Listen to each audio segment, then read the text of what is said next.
To me, it was inevitable. Yeah. I think what happened to them, people who live that type of life of violence, they die by the sword. people probably wouldn't understand. It's not like it is on TV. No. A body is not cleaned up. I mean, obviously they hose off the blood and stuff, but it's still very raw. It hasn't been through the whole prettying thing. The prettying things that happens, at the funeral parlour. Yeah. But, so seeing that was very confronting. Shocking.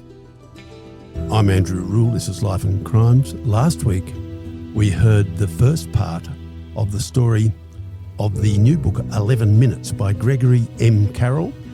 Greg Carroll, if you think the surname is slightly familiar, it is.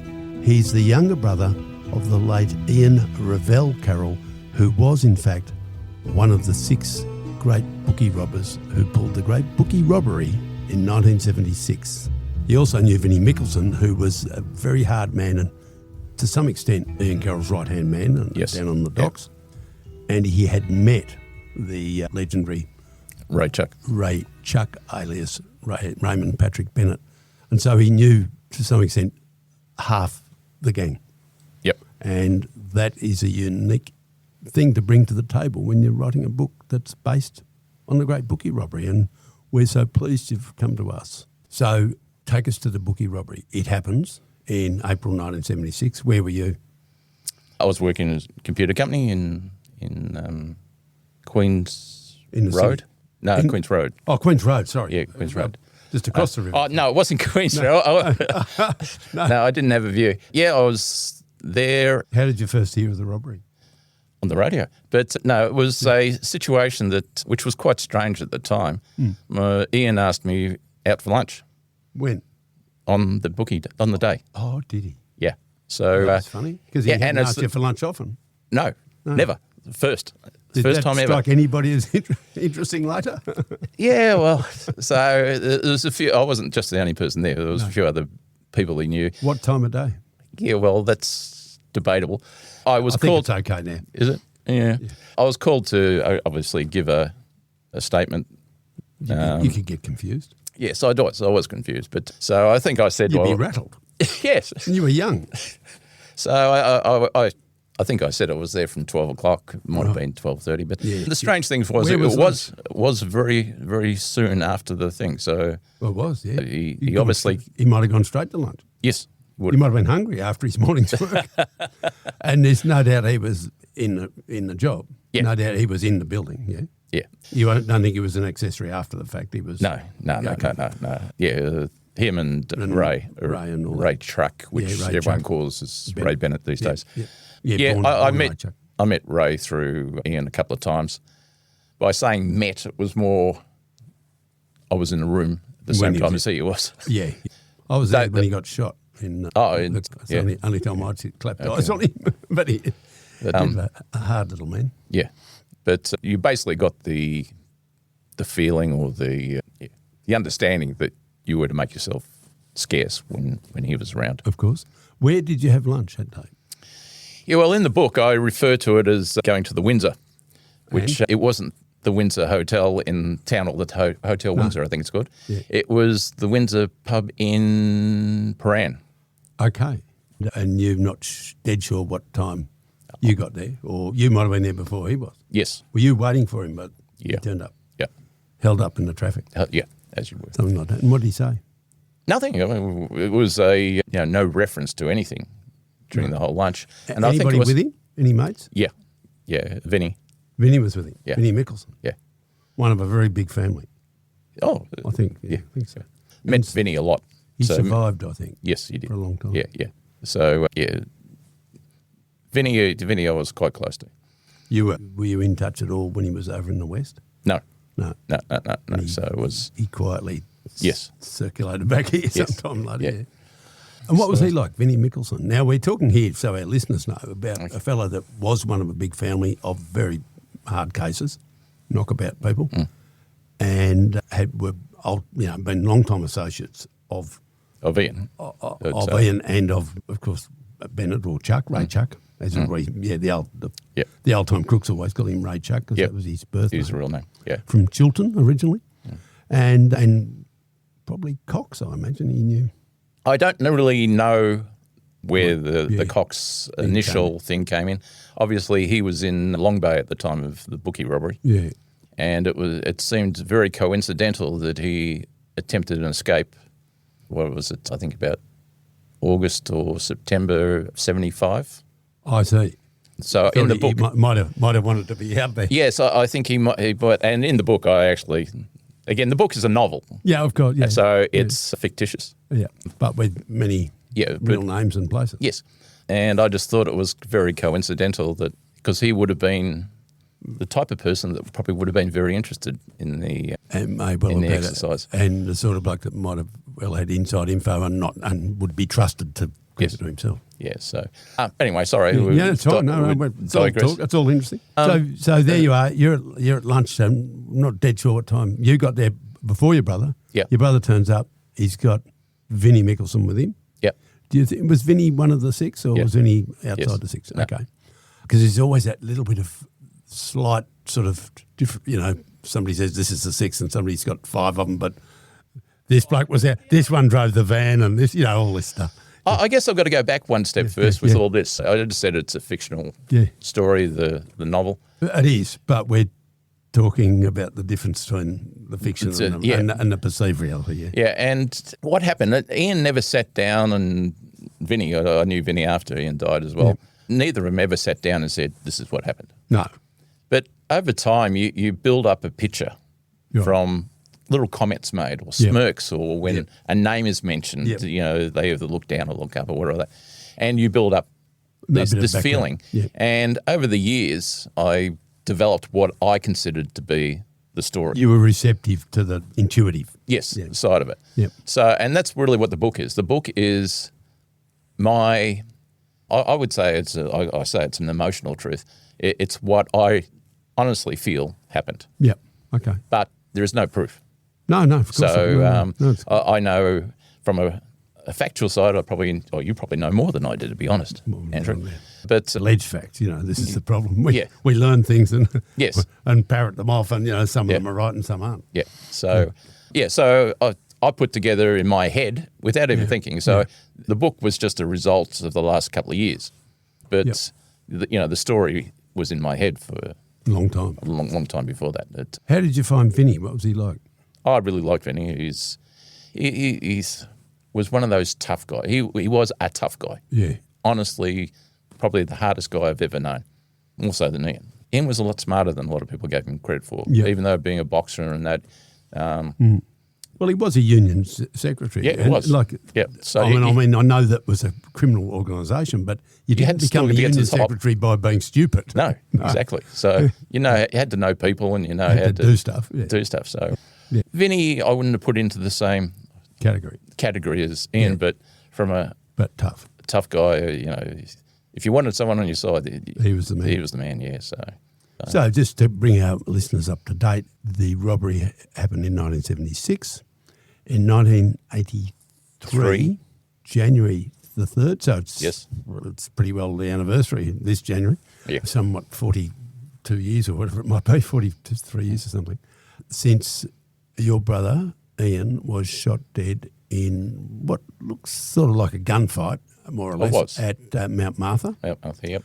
I remember working at police rounds at the time. This was a story that, I and others wrote on the day, that it looked as if it had been Russell Cox that shot it was. It was. Although I don't think that bit was known on the day, but it soon came out. He had a confrontation with Cox, with fellow crook Russell Cox, and guns were fired, and both were wounded, but your brother died. Yes.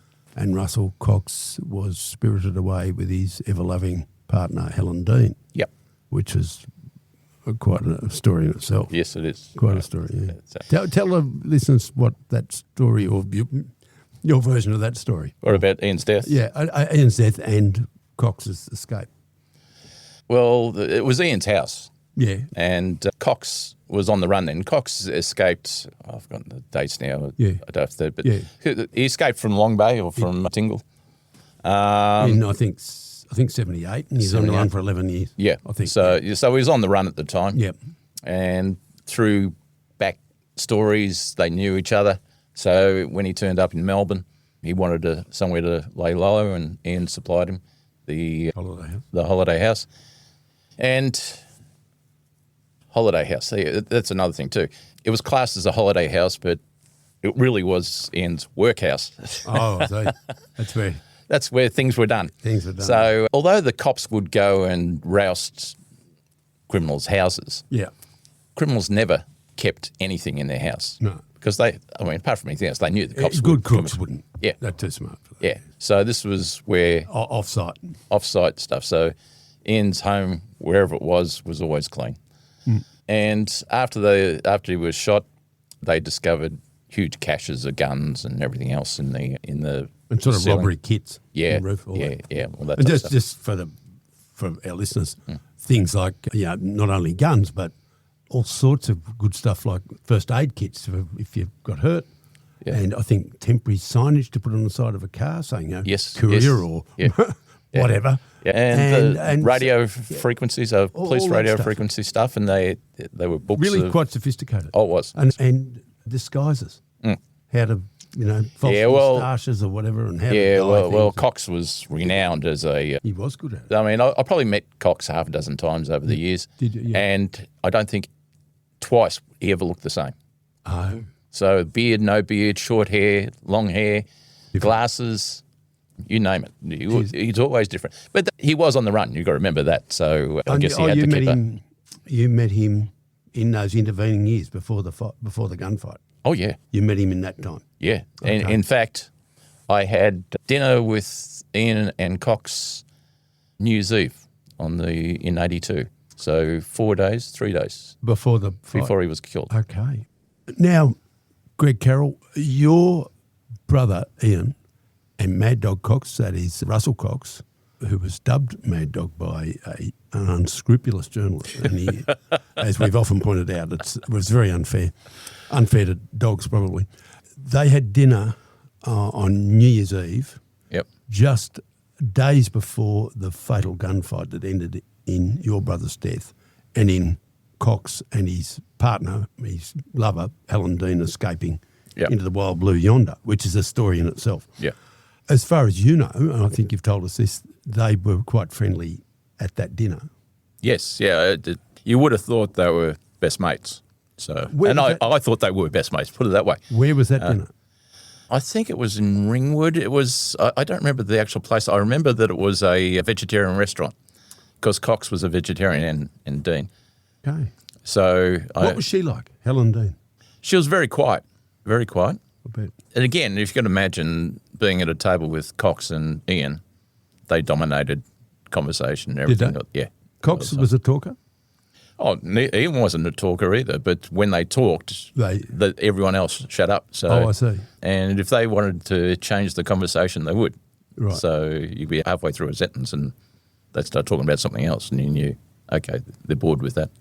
Oh, okay. Nature of the beast. Yeah, yeah. So Helen, I'd have to ask my wife really. She talked a lot more to Helen than Oh, did she? Okay. yeah. So yeah, it was 3 couples. So Yeah. it was Ian and Ray. That's Ray Lean, not Ray Bennett. Cox and Helen and my wife and I at the dinner. And a vegetarian The restaurant. restaurant, yeah. Right. Which in those days was weird. Deeply. But you said, no problem. Yeah, well, yeah. You want vegetarian, you got it. Yeah, no, so... What did you have? I don't remember. Something with rice. Yeah, probably. It would have been probably a vegetarian curry, I guess I would have gone for. But Yeah. I don't remember now. I mean... A very fit fellow, wasn't he, Cox? Oh, yes, very so. Ian was too. Ian was too. Yeah. He still kept it up. Yeah, yeah. Gym, but yeah. had the discipline. Yep. Okay. Yeah, He just had the discipline in the wrong areas. Whatever. Well, I guess he had to stay match fit. Match fit, exactly. And your understanding, and this makes absolute sense, is there's been a confrontation over money. Money. Because it Yeah. usually is. If it's not money, it's sex. No, I do believe, again, it's as I mentioned before, Yeah. a lot of this is just Yeah. what I feel. Informed supposition. Yes. Yeah. I believe Ian kept his spare cash, which obviously had a lot of, down in Mount Martha. And I either read or heard somewhere Cox actually stated that he returned after the shooting several weeks later. And got the money out of the ground. There was a back shed Yeah. And it had a false floor on it, and underneath that was buried a beer barrel thing. Homebrew barrel. barrel. And the money was shrink wrapped in that. And he returned and he said he left with 1.2 mil. Yeah, which is a hell of a lot of money then. Yeah. Now, I can remember, and our listeners will be bored with this, but I can remember buying a house in the early 80s for $28,000, which puts into perspective what 1.2 million was. And even Ian, having a big house at Wonga Park and all that, it might have been worth 150,000. Yeah. Maybe, something like that, wouldn't it? Well, I stated at the back of the book, I've got a factual. Yeah. So the book itself is a story, but at the end of it, I've got a whole section on the actual facts that I know, or that are provable and all that type of stuff. Yeah. And talking about the money, there was a case where Ray Bennett's mother was, just before she died, she had a heart attack at her solicitor's. Yeah. And when the paramedics came, they cut her clothes off to get to her, and cash came out. Yeah. And they found she had 90 grand in cash. It's a lot of money. Price of a house in her knickers. And that's what it was. It was money money for her to buy a house. So Ray had given her, supposedly, I should say, allegedly, given her the money to buy a house. He's not going to cause you any trouble. I know that. But, in the facts at the back of the book, I say that basically at the same time I bought a house in Brighton Beach for $79,000. In Melbourne? In Melbourne, yeah. Okay. So that was that gives you a ready so for $90,000, you would have got a large... Good place, especially house. Out in the burbs. Yep. So... and if you went further, you get a farm lot with a house on it. Like, you would. If you went to Berwick or somewhere, you would. Yeah, that puts it in context. So 1.2 million, if it's anything like right. And it also stands up, and this is a constant point of contention with some people, the amount that they got from the bookie robbery. Now, I know a guy that was in the robbery. He was on the floor, and he's spoken to us about this at different times. And he was a bookies clerk and pretty wise man, successful man later on. No, he's certainly not a fool. And he says, look, it was never as big a robbery as the media and others have said it was. It might have been double the official figure of 1.3, but it wasn't, lots and lots more. However, other people have said to me, look, I'm a bookmaker. We lost 35 grand in the robbery. We were only insured for 10. Yeah. So that was 3.5 times. They lost 3.5 times what they were insured for. Yeah. Which gives you a bit of an idea about what might have really happened. Yeah. Well, it could have. The talk always is that there was 6 of them and they got about $1 million each. Yes. Which tallies with. Yeah. What I've put in the book. What you've said. Yeah. There was a lot of. No offence, but a lot of press that put the figures up at 12 and 15 million. Mad. I never did. But if you actually work out the weight of that money... Yeah, too much. 6 men couldn't carry it. Even though they were wharfies and they were strong guys, it would have been a struggle. Yeah. So, that figure is out the door. Yeah.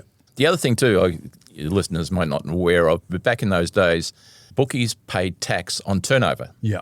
Not on profits like people do these days. So it didn't matter whether they won or lost. How much money they actually held on a race was taxed. Yes. And so that's why they lied. Of course. Oh, sorry, I allegedly lied. Don't worry. It's fine. You can say that about bookies. Can you? Okay. Yeah, so, it was a big thing that they just didn't want to pay. Especially, I guess if you think about it, if you're losing money and then have to pay taxes on your losses, it would have been hard for them. Oh, yeah. But, no, they didn't. So, they weren't big on tax bookies. Yeah, but because of that, they used to do things like they'd run 2 bags. Yeah. They'd run 2 lots of books, 2 lots of pads, ticketing. So they did a lot of stuff that... and they're good clients. They bet on the nod and it was all settled up at the Victoria Club. At the Victoria Club. So that's what the big thing was. It's interesting, isn't it? Even the little details, there's dispute about little things and disparities, which is interesting because it plays out all through these stories. In the coverage of the robbery, it's referred to in the same papers on the same day as the Victoria and the Victorian Club, which doesn't matter at all. However, there is a photograph taken on the day or that week of the entrance of the Victorian Club, and it's got in the fan light above the door, Victorian with an N. Really? Yeah, I've seen, and I thought, there you go. Yeah, So- I've always referred to her as Victoria. Yeah, but So so do yeah. a lot of people. And I've often thought, well, Victoria's the correct one. Yeah. But, lazy people added an N. But the actual signwriter had an N on it, on the big fan light over the door in foot-high letters or large Sure. letters. Even those things, both statements are correct. Neither is wrong. It was referred to with two different ways. Yep. Sometimes on letterhead Victoria, but on its own entrance Victorian, and so many other things about it can also have differing interpretations and a different set of facts, like, Donald Trump. Don't go there. Different facts, yeah. Yeah. So what you've gleaned over the journey, some of it was from the players. Yeah. From your brother and from Cox. Yeah. And Vinnie Mickelson. And Vinnie, And yeah. Vinnie. Yeah, so they're the three that I would say I knew. Yeah. I met Bennett, as I mentioned, or Yeah. Chuck, but other than saying hello, I don't think we ever actually had any conversation. And Right. and the dynamic in a room would change. Again, people probably wouldn't understand this from a master criminal type point of view, but Ian was charming. Yeah. He was fun. He was a really nice guy. Yeah. And I know you're not allowed to say that, Yeah, but he was. Yeah, you But can say it. when he and Chuck got together, the dynamic changed. In what way? More ominous. Yeah, or more ominous. That's probably the better word to use, yes. And somebody said to me once, a person who didn't like Chuck because her husband was murdered by him and them. Okay. This is Judy Kane, wife of Les. A very interesting and intelligent woman and very articulate. And she said, oh, Chucky was deep and dark. Deep and dark, she sort of this, and it was just a throwaway line. I thought, oh, that tells you something about him. He said he was always sort of plotting something, up to something. Yeah, Well, maybe. I mean, and so were they. Yeah, well, again, the Canes Yeah, was another thing. bad boys. Did you meet them? No. No. Greg, you lived around the corner from your big brother Ian. Yeah. And because of the gap between you, a good 8 years difference, you actually formed a strong bond with him. He sort of regarded you as, the little brother or the... Yep. And you got quite close. Obviously, when Ian was killed in January, that fatal day, Yep. big shock to the family. Can you recall that day and how you got the news and how it all unspooled? I remember bits and pieces of it all. I was actually the one who either elected to or was asked to, probably asked to, I guess, to go identify Ian's body. So You did it. I had to go to the morgue and do that, which was confronting. 24 years old, I think, roughly. Yeah. Something like that. Something like that. Yeah. Relatively young. You wouldn't have seen many bodies. No, it's probably the first. And people probably wouldn't understand. It's not like it is on TV. No. A body is not cleaned up. I mean, obviously they hose off the blood and stuff, but it's still very raw. It hasn't been through the whole prettying thing. The prettying things that happens, at the funeral parlour. Yeah. But, so seeing that was very confronting. Shocking, But I don't remember how I ended up being the one, but obviously I probably just offered to his wife, who I didn't want to have to go through that, to do the identification. The funeral, which was well publicised, with his cars and well known in biking circles as well. The funeral procession was about a mile long, out to Springvale, and outside the funeral cars there was a procession of other classic cars and hot rods, a lot of hot rods and all that type of stuff. All that sort of stuff. There was a large group of people. How did your parents go with that? Again, I don't recall. I mean, father wouldn't have been there. He wouldn't have gone? No, He'd be... he didn't go. I mean, wouldn't have. Yeah. He didn't go. I suspect mother would have been there. But again, I don't know, that whole period, believe it or not, is really, really almost out of my mind. That's what happens. The mind doesn't. Yeah, so I don't really remember that. I have snippets of memories of being at his house afterwards, so we all went back to Ian's house, or Raylene's. Yep. You were quite friendly with Raylene. Oh, yeah. Where was she from? Was she from out there? Yeah. Their family lived in Park Orchards, which is not far from... Sort of local people? Yes, yeah. So I met her sisters. She had a couple of sisters and a father.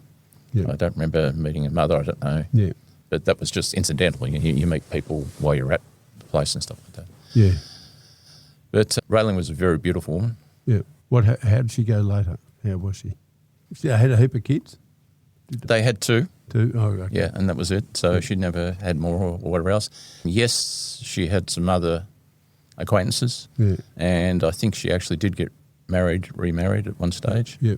They moved. Again, I'm not going to talk about where they moved to, but No, it's fine. they moved out of town. Yeah. Yeah.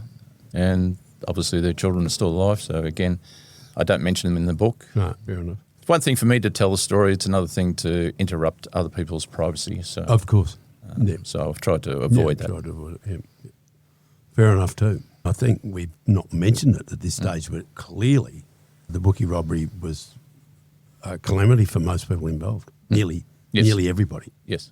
And in fact, even the one survivor, the one that you know or knew, Vinnie Mickelson, I doubt it did him a lot of good in the end. And all the other blokes ended up dying young with their boots on. Yes. Yeah. So Pretty well.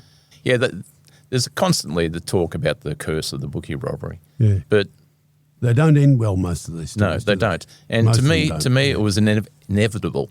Yeah. I think what happened to them, people who live that type of life of violence, Yeah, they die by the sword. they die by the sword. It really is, and it's not a curse. It's just where they were headed first. That's where they were headed.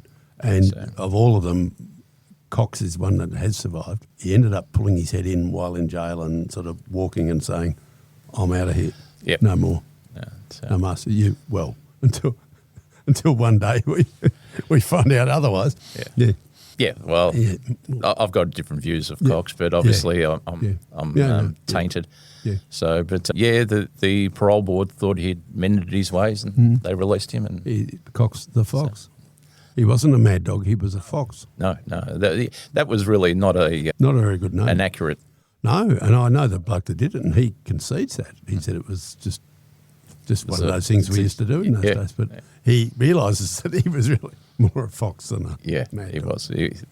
In fact, from my experience with Cox was that he was a chameleon. Apart from the fact that he changed his appearance all the time, his nature, you see him with different people, and he was a totally different person. And this is like at a barbecue, or was that with him? You know, he'd go from person to person as a different person. A natural actor. Yeah. And I don't even know if it was acting or if it was just Him. in him. But You would wonder what pressures on some of these blokes as kids, what happened to them as kids in boys' homes, let's say, Yeah, well- that turned a lot of them into very violent and strange individuals. And he might, especially if they're intelligent. Yeah. Which which you'd doesn't have to say help, was. does it? Yeah. I mean, to be on the run for 11 years is quite remarkable. An extraordinary achievement. And says a lot about being a chameleon, doesn't it? Yes, yeah. Greg, of course, the reason we're here, apart from, wanting to know more about one of the major crimes of Australian history, really, is that you've produced this rather good book, 11 Minutes, which, for those who are out there might want it, it's by Gregory M. Carroll. Yes. And you wrote it since over some time after 2022. Yes. And you've explained to us that you'd spent a lot of time wanting to do a biography about your brother, but realised really it'd be better to novelise it and use some real facts and delve into your own intuition and some suppositions, snippets of knowledge that you did have. Sort of educated guesses in many ways. Yes. And it some was. of them better than that, perhaps. And, I mean, just the process of going through writing a book was quite cathartic. I mean, drawing out the feelings you had. And that was the main thing, the reason I went for a novel is I wanted to try to show that these were real people. Yes. Show some emotion and discuss why people did things. I mean, it's really easy to look at the bookie robbery and talk about it as almost a caricature. Yeah. And it wasn't like that at all. Obviously, the robbery itself was quite dramatic. Yeah. Yeah. But these were people who had loves and lives, and even the whole Ray thing was a degeneration of, probably the wrong word to use. It was, he went down into the point of killing Les Kane and then his own death at Brian's hands. It was kind of a spiral. So 11 minutes, it took a lot more than that to write it. How long did it take you to write it?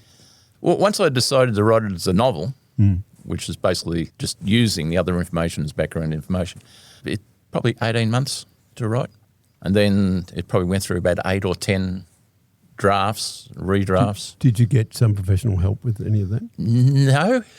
The editing of the book's been praised by a lot of people, including professional editors. Yeah, it's tight. Yeah, it is. It was actually my wife. Okay, good. So what's her background? Her background was a bookkeeper or accounting. Oh, okay. Not literary. But, I mean, obviously she's very good at English, as she always was. But, she had a lot of input to the actual...